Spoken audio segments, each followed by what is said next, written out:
నమస్తే,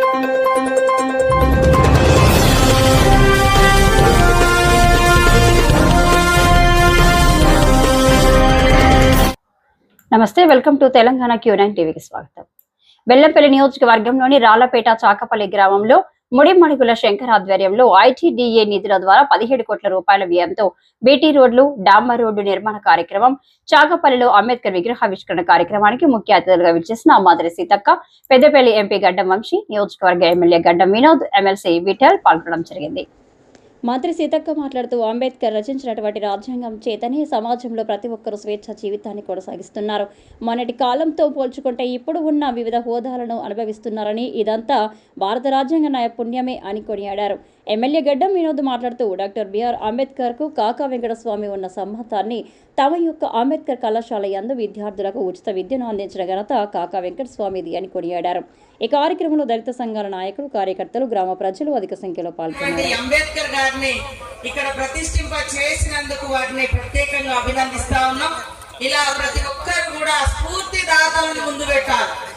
1000 ఏళ్ళు గుర్తుంటారు వాళ్ళు. అంబేద్కర్ లాంటి మహనీయులు వారు చేసినటువంటి సేవలు గుర్తుండాలంటే వారి యొక్క విగ్రహాలు, అలాంటి మహనీయుల యొక్క విగ్రహాలు ఫస్ట్ అవసరమని నేను ఈ సందర్భంగా తెలియజేస్తూ, ఈ మంచి కార్యక్రమానికి మరి ఏర్పాటు చేసి ఇంతమందికి మంచి భోజనం ఏర్పాటు చేసి మమ్మల్ని అయితే మరి 300 కిలోమీటర్ల నుంచి ఇక్కడికి రప్పించేందుకు హుటాహుటిన మేము వచ్చినాం. మరి ఈ యొక్క కార్యక్రమాన్ని సక్సెస్ చేసినందుకు మరొకసారి మమ్మల్ని ఇద్దరిని భార్య భర్తల్ని అభినందిస్తా ఉన్నాం. మీ టీంను కూడా ప్రత్యేకంగా అభినందిస్తా ఉన్నాం. అందరికీ శుభాకాంక్షలు. తెచ్చినటువంటి హక్కు కాదా? ఈరోజు 3 సార్లు ఈ దేశానికి ప్రధానమంత్రి ఏంటంటే మరి రాజ్యాంగం కల్పించినటువంటి హక్కు కాదా? మరి అంతకు ముందు రాజ్యాంగం రాకముందు, ఈ దేశానికి స్వతంత్రం రాకముందు రాజులు, రాజరికాలు వాళ్ళ వ్యవస్థ ఉండేది. కానీ ఈ రోజు ఛాయవాళ్ళైనా ఈ దేశానికి ప్రధానమంత్రి అయినారు. ఒక కూలి కుటుంబం నుంచి వచ్చిన నాలాంటి వాళ్ళమైనా ఈ రోజు మంత్రులమైన, ఈ రోజు మరి ఒక ఉన్నత స్థానంలో అధికారులు కూడా చదువుకునే స్వేచ్ఛతోటి చదువుకునే ఉన్నత స్థానంలోకి వస్తున్నారు. కాబట్టి అన్నింటికి మూలం చదువు. చదువు ఉంటే సంస్కారం వస్తుంది, జ్ఞానం వస్తుంది. అందుకని అంబేద్కర్ గారు కష్టపడి చదువుకొని ఈ దేశానికి ఏం కావాలో రచించినటువంటి మహనీయుడు. ఆ రాజ్యాంగాన్ని మనం కాపాడుకోవాలి. ఈ ప్రతి ఊర్లో అంబేద్కర్ లాంటి మహనీయుల యొక్క విగ్రహాలు ఉండాలి, స్ఫూర్తిదాతల విగ్రహాలు ఉండాలి. ఈ సమాజానికి సేవ చేసినటువంటి మహనీయులను మనం పూజించాలి, వాళ్లకు దండలేయాలి, వాళ్లకు దండం పెట్టాలి. అంతే తప్ప అసలు ఏంటో తెలియని కాడ పోయి కాదు. కొంతమంది అంటారు ఆయన వేరే కులం, ఆయన వేరే కులం. కులానికంటే అతీతంగా సమాజం కోసం ఎవరు పనిచేసారు అనేది మనం గుర్తు పెట్టుకోవాలి. అలాంటి మహనీయుడు ఇవాళ ఆయన పుట్టిన కులం అట్టడుగు వర్గం కులమే.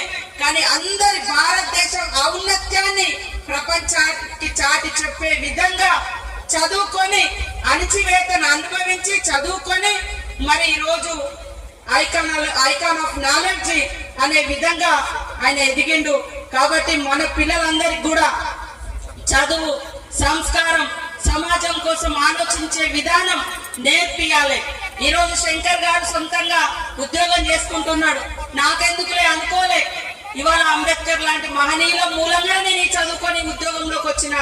కాబట్టి నాకున్నంతలో నేను ఈ రకంగా ఈ యొక్క మహనీయుడి విగ్రహం ఏర్పాటు చేయాలి, నలుగురిని చైతన్యపరచాలని మరి వారు ముందుకు రావడం జరిగింది.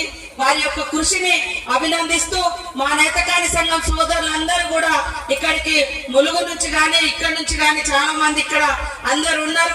అదే విధంగా దళిత సోదరులు, ఆదివాసీ సోదరులు, గిరిజన సోదరులు, బహుజన సోదరులు అందరం కూడా ఐక్యంగా ఎవరి ఆత్మ గౌరవాన్ని వాళ్ళు కాపాడుకోవాలి, మహనీయులను గౌరవించుకోవాలి. అదే విధంగా వారి యొక్క స్ఫూర్తిని తీసుకోవాలి.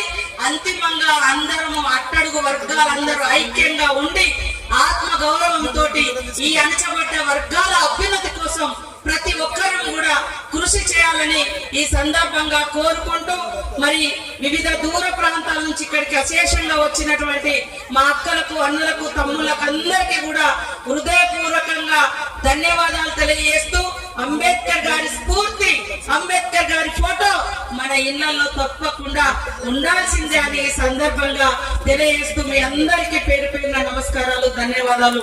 జై భీమ్, జై భీమ్, జై భీమ్. జాతుల కోసమే పనిచేయలేదు.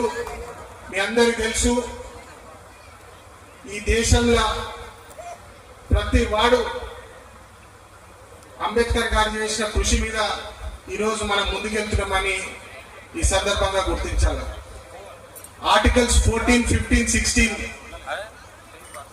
ఈక్వాలిటీ గురించి ఏదైతే వారు రాసినారో, ప్రతి మనిషికి వాళ్ళ హక్కు ఉండాలి.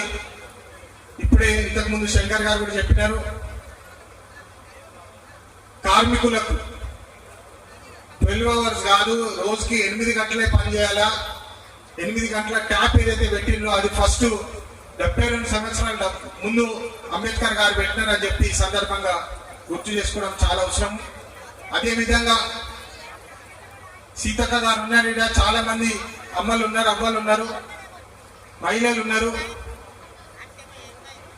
70 సంవత్సరాల క్రితమే అప్పుడు అంబేద్కర్ గారు మహిళల కోసం వాళ్ళ హక్కులు ఉండాలా, హిందూ యాక్ట్ ప్రకారం మహిళలకు వాళ్ళకు న్యాయం జరగాలని చెప్పి పోరాడి అప్పుడు అనుకూలంగా లేనప్పుడు వారు రాజీనామా కూడా చేస్తున్నారని చెప్పి ఈ సందర్భంగా గుర్తు చేస్తున్నాను. ఎందుకంటే 70 సంవత్సరాల తర్వాత కూడా ఇట్లాంటి సమస్యలు వస్తాయి.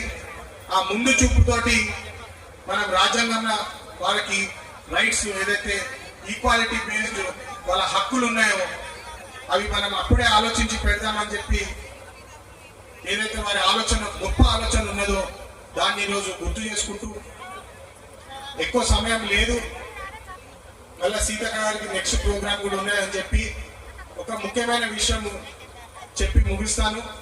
మీ అందరు తెలుసు, ఎలక్షన్ క్యాంపెయినింగ్ అప్పుడు సింగరేణి గురించి చాలా హామీలు ఇచ్చినాము. దానికి కట్టుబడి ఉండి మొన్న రిటైర్డ్ పెన్షన్స్ పెంచాలని చెప్పి పార్లమెంట్లో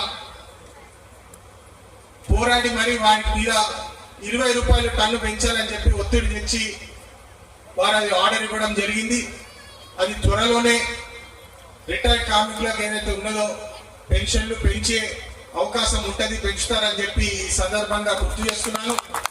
అదేవిధంగా నేతకాని భవన్ అప్పుడు ఎలక్షన్ అప్పుడు కూడా చెప్పినాము, గెలవంగానే ఒక చక్కటి నేతకాని భవన్ మొన్ననే క్లియర్ చేసినాము. నేను సొంతంగా ఎంపీ ల్యాడ్స్ నుంచి ఇచ్చినాము. దాదాపు 50 లక్షల అమౌంట్ డైరెక్ట్ ఎంపీ ల్యాడ్స్ నుంచి నేతకాని భవన్కి ఇవ్వడం జరిగింది. దాన్ని కూడా టెండర్ చేసి పూర్తి చేస్తారు తొందరగానే అని చెప్పి ఈ 2 మాటలు చెప్పి ముగిస్తాను. జై భీమ్. అందరూ ఒకసారి చేతులు ఎత్తాల, అందరూ ఒకసారి చేతులు ఎత్తి గట్టిగా జై భీమ్, జై భీమ్, జై భీమ్. దాంట్లో ఎస్టీ ఎస్సీకి సంబంధించిన 32% ఉన్నాం. దాదాపు మనకున్న బెల్లంపల్లి, చెన్నూరు, యావత్ తెలంగాణ, ఆదిలాబాద్ జిల్లాల రకరకాలుగా ఉన్న పర్సంటేజ్ ఆఫ్ పాపులేషన్ ని మనం సరిగ్గా యూజ్ చేసుకోవాలంటే నేను మంత్రివర్గ రిక్వెస్ట్ చేస్తున్నా, మా రేవంత్ రెడ్డి గారికి మనస్ఫూర్తిగా రిక్వెస్ట్ చేస్తున్నా, మా వీకర్ సెక్షన్స్ ఉన్న మన బీద ప్రజలకు ఎట్లా మీరు డెవలప్ చేసి మాకు ఇస్తున్న సపోర్ట్ అనేది అంబేద్కర్ గారి పేరు పెట్టుకొని ప్రత్యేకంగా సపోర్ట్ చేయమని, ఏ స్కీమ్ ఉన్నా కానీ దాన్ని ఇంప్లిమెంట్ చేయడానికే మీ అందరు సపోర్ట్ ఇచ్చే బాధ్యతని మీ అందరితో నేను మనస్ఫూర్తిగా కోరుకుంటూ, డాక్టర్ బిఆర్ అంబేద్కర్ గారి స్టాచ్యూలో దాదాపు తెలంగాణలో మా కుటుంబం తరఫు నుంచి, మా ట్రస్ట్ తరఫు నుంచి 50 అంబేద్కర్ స్టాచ్యూలు ఇప్పుడు దాకా మేము పెట్టిస్తాం. మేము ఎందుకు పెట్టిస్తామంటే ఆయన ద్వారా ఆయన ఇచ్చిన ఆశీర్వాదం, ఆయన ఇచ్చిన హక్కుని కాపాడుకుందాం. ఆయన చూసుకుంటూ ఆయన స్టాచ్యూ అలా పెట్టినందుకు ప్రత్యేకంగా ఇక్కడ ఉన్న కుటుంబ సభ్యులు వాళ్ళందరూ చేసిన కార్యక్రమాన్ని ఇక్కడ దగ్గర 2000-3000 మంది వచ్చి పేరు పేరున మీరు ఫోన్ చేసినందుకు, మీరు వచ్చి మాకు ఇచ్చిన ఈ అవకాశాన్ని, మీరు ఇచ్చిన ఈ కార్యక్రమాన్ని మళ్ళీ ఒకసారి శంకర్ గారికి వాళ్ళ కుటుంబానికి ధన్యవాదాలు చెప్తూ సెలవు తీసుకుంటాం.